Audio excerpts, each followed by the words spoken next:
Welcome! This is the first in a series of videos where we will explain the infrastructure procurement process in the public sector. Let's start by explaining some basic concepts. In this series, we will use the words client and contractors.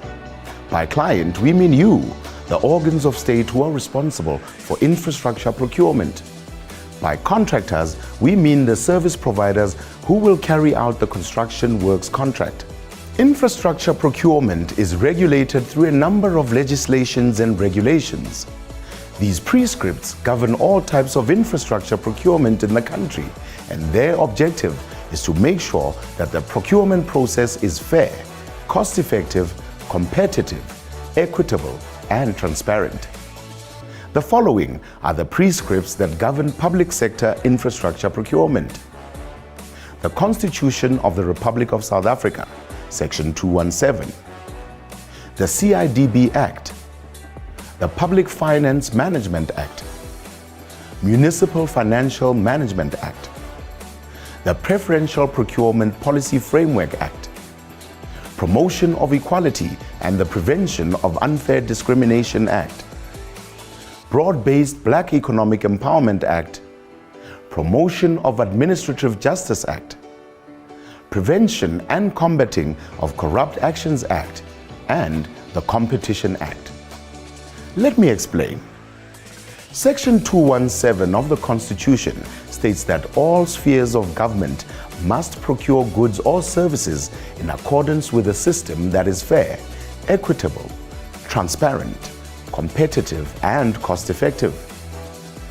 The Public Finance Management Act and the Municipal Finance Management Act regulate the financial management of organs of state to ensure that all revenue, expenditure, assets and liabilities of government are managed efficiently and effectively. Treasury regulations of both the PFMA and the MFMA require organs of state to ensure that the bid documentation and general conditions of contract for bids relating to the construction industry are in accordance with the CIDB prescripts. The next one you should know about is the Preferential Procurement Policy Framework Act, or the PPPFA.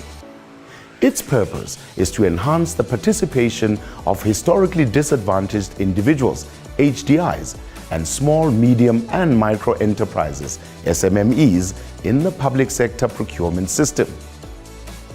The PPPFA regulates the procurement policy and framework of all organs of state.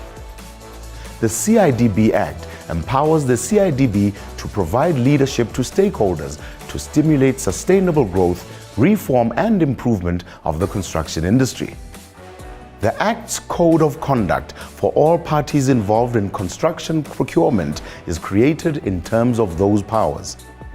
The Code promotes good governance, and this includes discipline, transparency, independence, accountability, responsibility, fairness, and social responsibility in the construction industry.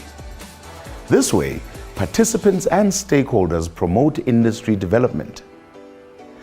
The standard for uniformity in engineering and construction works contracts is another prescript of the CIDB. The standard applies to all organs of state that engage in construction-related procurement. It's important to note that the public sector procurement framework makes a distinction between construction works on the one hand and the supply of other general goods and services on the other. The CIDB Act only applies to construction works. It does not apply to general goods and services.